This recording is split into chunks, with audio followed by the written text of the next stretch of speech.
Bonjour, ou bonsoir, devrais-je dire. Nous sommes ravis de vous offrir 7 épisodes à propos de la nuit. Des moments qui vous raconteront la vie nocturne de ceux qui écrivent, qui chantent, qui travaillent. Mais au fait, où sont donc ceux qui dorment ?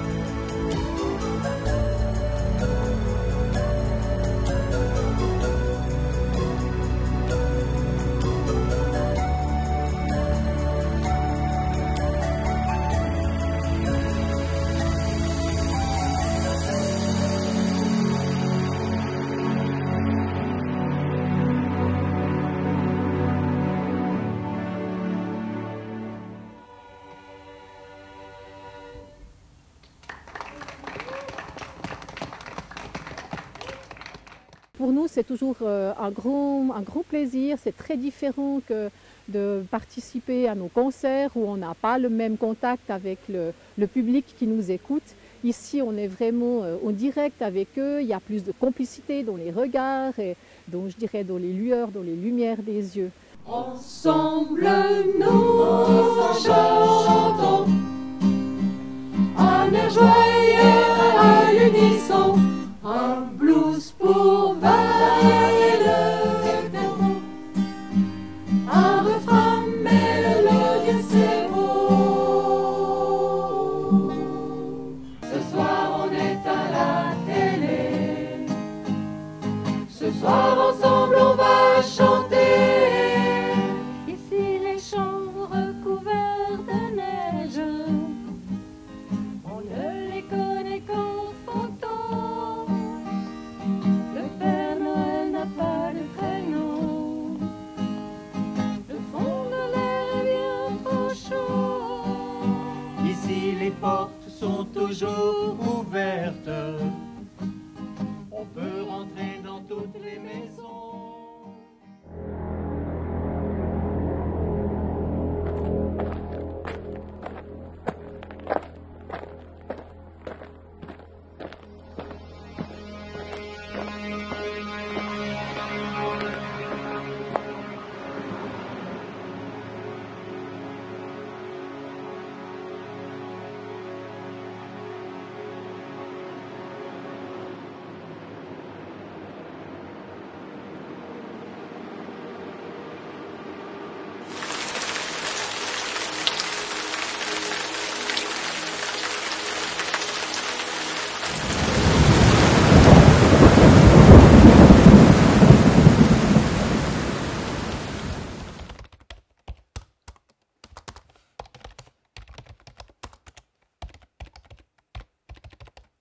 Je m'appelle Gabriel Estalayo, je suis agent immobilier de jour, mais une fois la nuit tombée, je me change en G. Ebbsdale, auteur d'histoires fantastiques, science-fiction et fantasy. Aouh!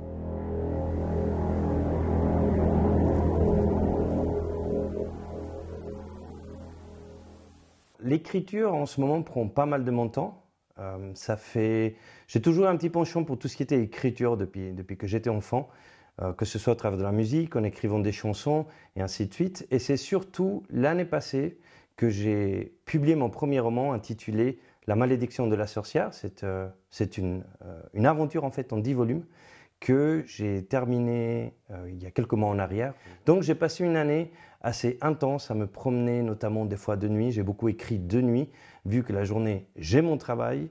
Donc j'ai profité de ces nuits étoilées pour aller m'inspirer, revenir au bureau et me mettre à écrire. Quand je vais me promener, que je fais mon tour et ainsi de suite, il peut y avoir différentes choses que je vais observer. Par exemple, tout dépend de la nuit.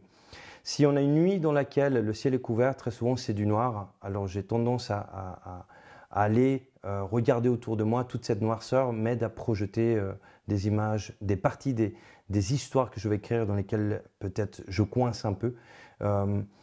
Si des fois peut-être le ciel est clair, je vais voir des étoiles filantes. Ça, j'en ai plusieurs où je me dis qu'est-ce que j'aimerais bien avoir une étoile filante, ça me mettrait dans l'ambiance. Et du coup, je me retrouve dans l'ambiance. S'il y a une pleine lune, c'est plutôt un côté fantastique qui va revenir. Et quand je reviens, c'est vrai que j'ai toutes ces histoires en ébullition dans ma tête. Et c'est là où je m'assieds et je sors tout ce qui s'est mis en place, ce petit film qui s'est mis en place dans ma tête. C'est là où je vais le transcrire. Donc voilà, c'est comme ça que je trouve des inspirations, même lorsque j'ai une histoire qui bloque, c'est comme ça que je les débloque.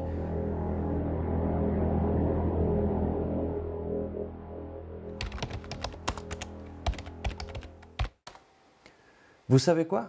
Vous allez m'accompagner. Suivez-moi.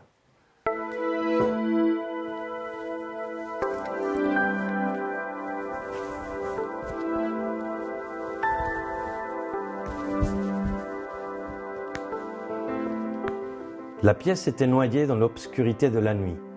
Un craquement se fit entendre dans le couloir, suivi par un bruit de pas tentant de masquer une présence ainsi qu'un déplacement.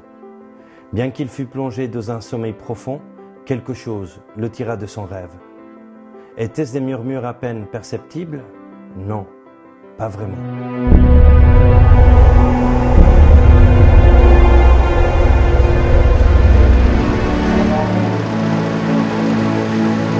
Départ!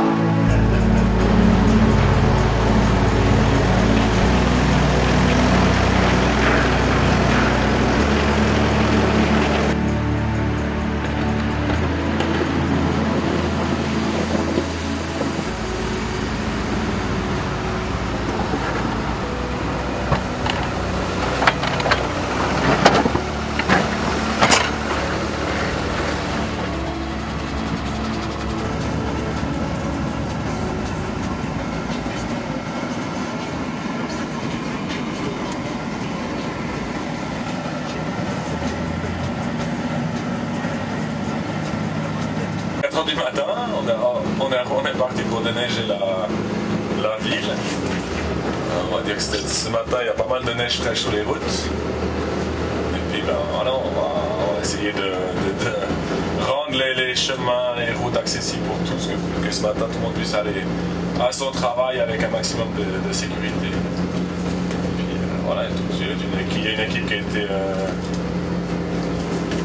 engagé ce matin, donc tout le personnel du secteur Trovoirie, la commune d'Orbe, du service des eaux, des espaces verts, enfin tout le personnel opérationnel en tout cas sur le terrain ce matin pour déneiger les routes, de chemin, passages et escaliers de la commune. Bon, voilà, la difficulté de rouler de nuit avec une lame, c'est faire attention quand même aux peu de personnes qui sont sur la route,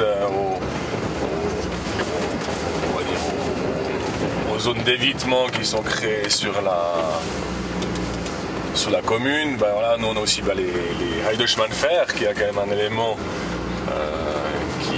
qui est important parce que si on met la lame du mauvais sens, on a quand même le risque qu'on plante la lame dans les rails. Donc, voilà, tous ces éléments-là peuvent jouer un rôle. Puis après, des fois on a des regards qui ma foi, ces fois sont relevés alors que sans le vouloir on les fait un peu sauter.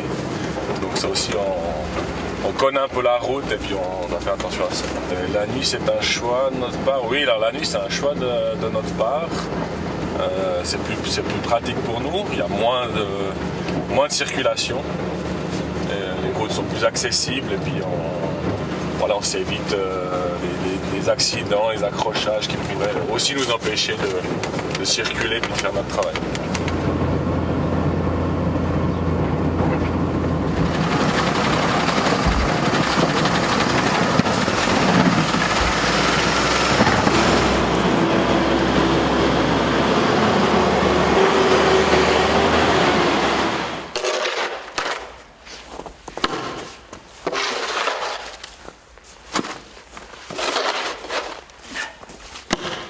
Après le passage des machines, ça fait de grosses barrières de neige pour que les gens puissent accéder d'un coin à l'autre de la rue, éventuellement monter le petit chemin là.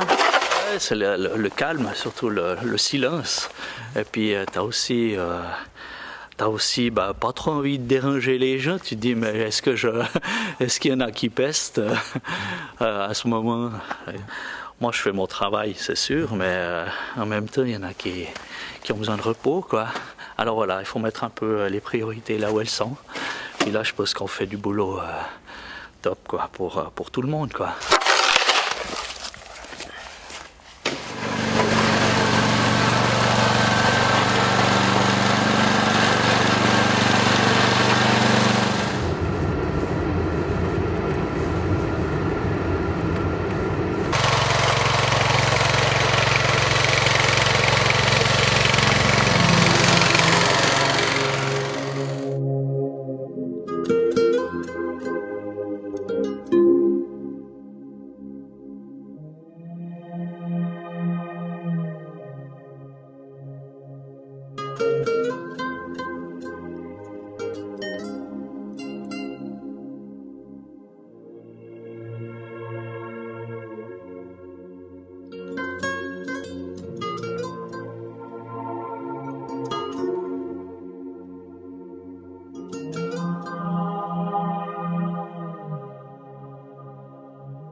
Baudre Alexandre, bienvenue au SL Espace Culturel.